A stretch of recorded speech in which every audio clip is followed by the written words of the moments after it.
Hi, we've all been there. We bought a drone, we bought some software, we've done our certification and our training and got our pilot's license, and we were all very excited to go ready to serve customers. Only to realize that actually there are no customers to serve and nobody's really looking for our services. Why does that happen? And what can we do about it? We'll have a look in this video.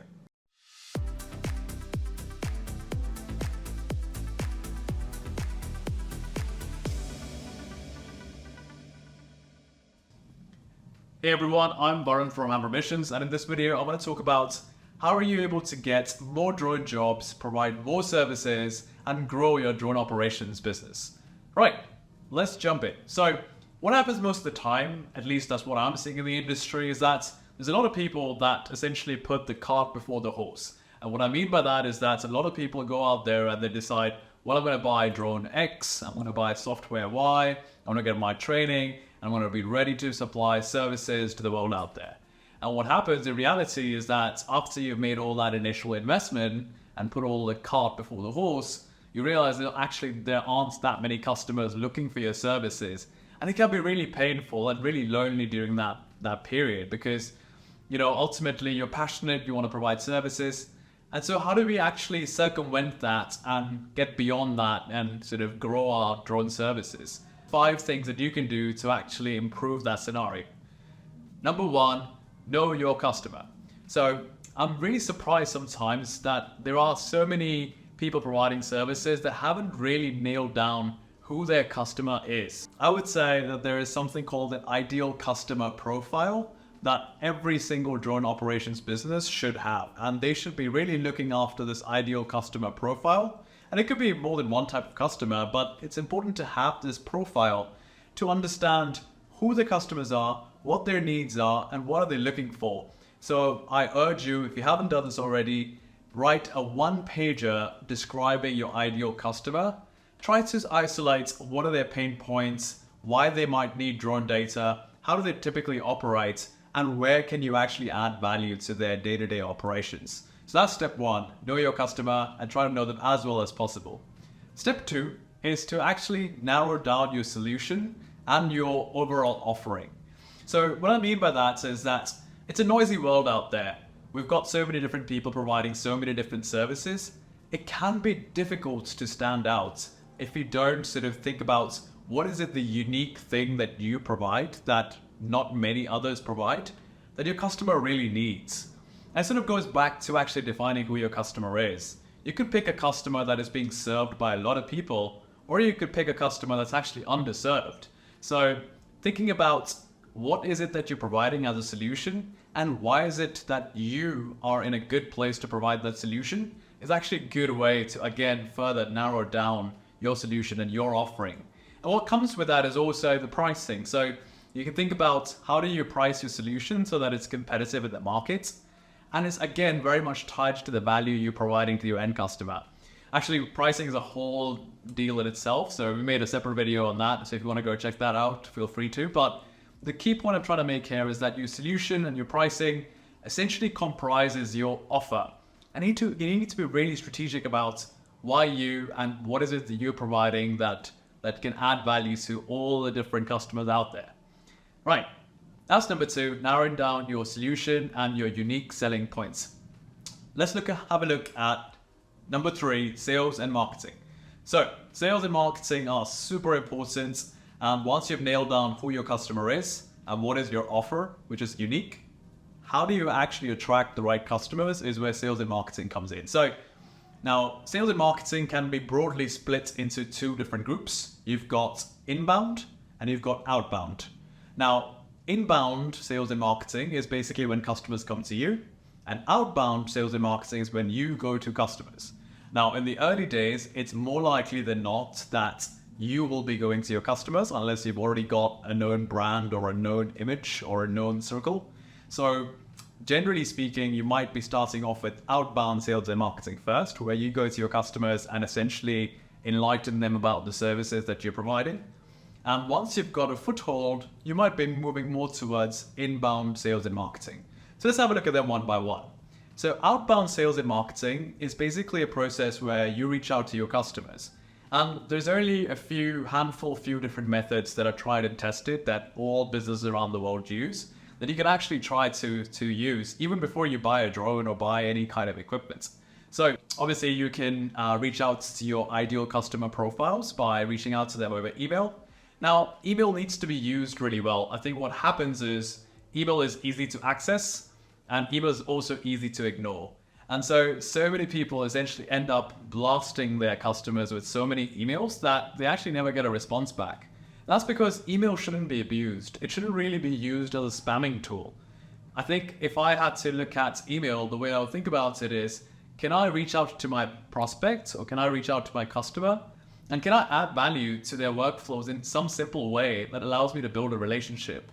And that does not always have to lead to a sale. The sale can come much later, but if I can start building a relationship over email by adding value to my potential customer, I think that's a great way to start. And it's okay. You don't have to get results the next day. You're just starting out. It's going to be a long journey. So you need to think about email from building value point of view. So what can you do over email that actually adds value? Maybe you can do things like identify some pain point that they might be going through because you understand your customer and provide a solution to that. It could be that you're connecting your customer to some third party that is an interesting introduction for them. It could be that you're providing a case study that actually helps them understand and learn a little bit more about the drone space. So there's a couple of different examples. So email is one of the channels that you should definitely explore, and it's really easy and affordable to start with. Then you've also got LinkedIn. So obviously LinkedIn has become a very, very pervasive channel when it comes to doing business, and people are actually on there to do business. The challenge, of course, with LinkedIn is that you've got to be careful in terms of how you connect with people and how do you approach people. But once again, if you're adding value and if you're not really in the business of trying to make a sale and more in the business of building a relationship, you can actually get that going. And the third thing that you could do with respect to outbound sales and marketing is to actually go to trade events, go to networking events, and actually get in front of people. Now, this method is a really high cost method because you actually physically have to be in a different place. And it has to be very much focused. So you need to identify the right events, the right trade shows, the right places, and try to actually organize things in advance for this method to really work. So those are three methods on the outbound sales side of things. There's also other things like calling people and other things like dropping them a note, which you can experiment with. But generally speaking, those are the few very time-tested methods that almost every business employs. So that's on the sales and marketing outbound side of things. What about the sales and marketing inbound side of things? So once you've got a foothold in the industry and you've got a few customers and you've got sort of interesting stories to tell about how you've got those customers using your product or service, you can actually take some of those customers and use those as sort of case studies to bring new customers on board. And this is when inbound side of things really plays into effect. So for example, you could write case studies and put them on your website. You could optimize your website for something called SEO, which is search engine optimization, which means that if your potential customers are looking for certain solutions and they come up to your website to discover that solution, and that's amazing because you've essentially got a perfect match between a willing buyer meeting a willing seller. So essentially, you want to make sure that your website is search engine optimized. So that's one method. Another method that you can do is essentially look at social media. And once again, instead of using social media as some form of a spammy tool, you could add some of the content you create on social media to attract the right customers to you. Now, this also plays into something what we call content marketing. So what unique content can you create that is actually really, really super engaging, that actually brings more customers towards you, both on social media and also towards your website, is something to think about.